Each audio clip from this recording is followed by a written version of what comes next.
जय Jagannath पिलामाने last unit discussion करदे आज शेष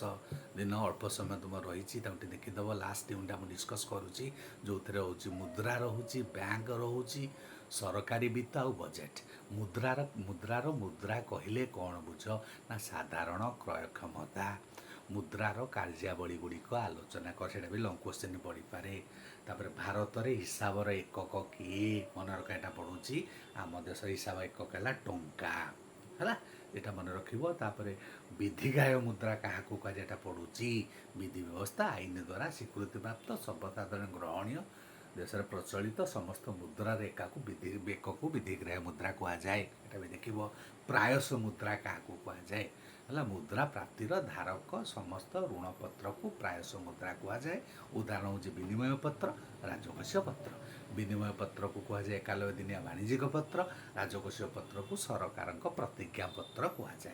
ये देखिए मुद्रार कार्यावली युक्त एतक बैंक वाणिज्यिक बैंकटा हूँ सी भी लंग क्वेश्चन पड़ो वाणिज्यिक बैंक कार्यावली आलोचना कौन वाणिज्यिक बैंक कहले कौन बुझ ना वाणिज्यिक बैंक कहले एक लाभप्रदायी आर्थिक अनुष्ठान को बुझाए जो आर्थिक अनुष्ठान व्यवसायी मानक स्वल्पकालीन ऋण प्रदान करता है ये बैंक दुईटा कार्य है गोटे हूँ जमा संग्रह दुई ऋण प्रदान क्यों बैंक ऋण सृष्टि करे ना वाणिज्यिक बैंक ऋण सृष्टि करे वाणिज्य बैंक कार्यावली लिखिदेव जो प्रथम कार्यावली जमा संग्रह लिखिदेव जो 3 प्रकार जमा अच्छे गोटे हूँ कौन गोटे हूँ कौन चाहिदा जमा गोटे हूँ संचय जमा गोटे हूँ स्थायी जमा ये 2 मार्का 3 मार्का भर क्वेश्चन आसो 2 मार्का आसो 3 मार्का क्वेश्चन आसो 4टा आसो मल्टीपल चॉइस क्वेश्चन तेणु 4टा मल्टीपल चॉइस क्वेश्चन आसो ता सहित आसो कौन ना 2 मार्का आसो 2टा एवं 3 मार्का पिला माने आसो 2टा 3 मार्का आसो तेणु चलीगला बैंक वाणिज्यिक बैंक क्या कहीदेली ऋण सृष्टि करे वाणिज्य बैंक कार्य लिखिद केते प्रकार ऋण लिख परीक्षार पड़ुची क्या कहुए परीक्षार पड़ुची ना तुम परीक्षार पड़ो अतिरिक्त उठाण कहले कौन बुझ नगदी ऋण कहले कौन बुझ कैश क्रेडिट ये है ओवरड्राफ्ट क्यों बैंक विनिमय पत्र भंगाई थाए ना वाणिज्यिक बैंक क्यों बैंक विनिमय बैंक पुनः पूर्व पार्पण करे ना केंद्रीय बैंक तापर आसगला केंद्रीय बैंक क्या कहुए ना केंद्रीय बैंक एक सर्वोच्च आर्थिक अनुष्ठान जो आर्थिक अनुष्ठान कार्य है समस्त वाणिज्यिक बैंक कार्य को नियंत्रण करने और देश में मौद्रिक नीति कार्यकारी करवा और वाणिज्यिक भारतीय केंद्रीय बैंक को रिजर्व बैंक ऑफ इंडिया कहुए जैक 1935 मसीह स्थापन कर बुझीपार तार कार्यावली गोटे कौन ना गोटे हूँ कौन ना प्रथम कार्यावली हूँ केंद्रीय बैंक हूँ कौन ना मुद्रा जोगाणर एकाधिकार से मुद्रा जोगाणर एकाधिकार केंद्रीय बैंक पाखे अच्छी दुई बैंकर्स बैंक मानकर बैंक 3 सरकार बैंक मानक बैंक हिसाब से 3टा कार्य तो आम कहले वाणिज्यिक बैंक जो कैश रिजर्व नगदी संगीत अनुपातर से हूँ तत्वावधारक 2 अंतिम ऋण प्रदानकारी संस्था 3 हूँ केंद्रीय परिशोधन गृह तापर हूँ मुख्य कार्य हूँ ऋण नियंत्रण करवा 2 प्रकार ऋण परिमाणात्मक ऋण नियंत्रण गुणात्मक ऋण नियंत्रण ये केंद्रीय बैंक देखिए सरकारी वित्त कहले सरकार आय और व्यय को बुझाए डाल्टन मत सरकारी वित्त कहले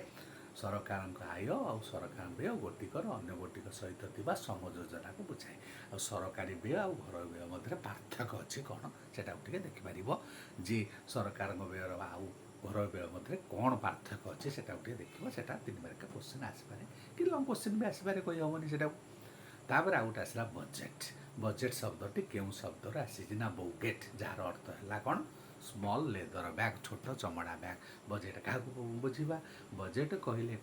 आगामी आर्थिक वर्ष पर सरकार प्रस्तावित व्यय प्रत्याशित आयर एक लिखित बरणी बजेट 2 प्रकार गोटे समतुल गोटे असमतुल बजेट समतुल बजेट क्या कह ना प्रस्तावित व्यय प्रत्याशित आय सहित सामान है समतुल बजेट असमतुल बजेट क्या कह प्रत्याशित व्यय प्रत्याशित व्यय प्रस्तावित व्यय प्रत्याशित आय सहित सामान नहला आम कह असमतुल बजेट 2 प्रकार गोटे है नियंटिया बजेट जो सरकार प्रस्तावित व्यय प्रत्याशित आय ठार अधिक हम से नियंटिया बजेट कहुए प्रस्तावित व्यय प्रत्याशित आय ठार कम हम से बड़का बजेट तेणु यहाँ बजेट संबंधी आसो क्यों बजेट मुद्रास्फीति वृद्धि करे ना नियंटिया बजेट କେଉଁ ବଜେଟ୍ ମୁଦ୍ରାସ୍ଫୀତି ନିୟନ୍ତ୍ରଣ କରେ ନା ବଳକା ବଜେଟ୍। ତେଣୁ ସମତୁଲ ବଜେଟ୍ କ'ଣ ତାର ସୁବିଧା ନା ଦେଶର ଆର୍ଥିକ ସ୍ଥିରତା ଆଣିଥାଏ। ଆ ଭିତରେ ମଧ୍ୟ ଗୋଟେ ଲଙ୍ଗ୍ କୋଶ୍ଚିନ୍ ପଡ଼ିବ, ଆଉ 2 ମାର୍କିଆ 3 ମାର୍କିଆ ଆର ଭିତରୁ। ବଜେଟ୍ କାହାକୁ କହନ୍ତି, ସମତୁଲ ବଜେଟ୍ କାହାକୁ କହନ୍ତି, ବଳକା ବଜେଟ୍ କାହାକୁ କୁହାଯାଏ, ନିଅଣ୍ଟିଆ ବଜେଟ୍ କାହାକୁ କୁହାଯାଏ, ସରକାରୀ ବିତ୍ତ କାହାକୁ କୁହାଯାଏ, ସରକାରୀ ବିତ୍ତ ଘର ଭିତରେ ଗୋଟେ ପାର୍ଥକ୍ୟ କ'ଣ ଅଛି, 4ଟା ପଏଣ୍ଟ ଅଛି ସେତକ। ତାପରେ ବାଣିଜ୍ୟ ବ୍ୟାଙ୍କ କାହାକୁ କୁହାଯାଏ, ବାଣିଜ୍ୟ ବ୍ୟାଙ୍କ ଜମା ଗୁଡ଼ାକ ପଡ଼ିବ, ଋଣ କଥା ପଡ଼ିବ, ଏବଂ ତାପରେ ମୁଦ୍ରାର କାର୍ଯ୍ୟାବଳୀ ଗୁଡ଼ିକ ଆଲୋଚନା କର। ତେଣୁ ଏତିକିକୁ ମୁଁ ରାଉଣ୍ଡ ଅପ୍ କରିଦେଲି, ତୁମେ ତାକୁ ଟିକେ ଭଲ ଭାବରେ ଦେଖିଦିଅ, ପରୀକ୍ଷା ପାଇଁ ଶେଷ ପ୍ରିପାରେସନ୍ଟା କରିଦିଅ, ତୁମ ପାଇଁ ସୁବିଧା ହେବ। ଜୟ ଜଗନ୍ନାଥ, ପ୍ରଭୁ ତୁମ ପରୀକ୍ଷା ଭଲ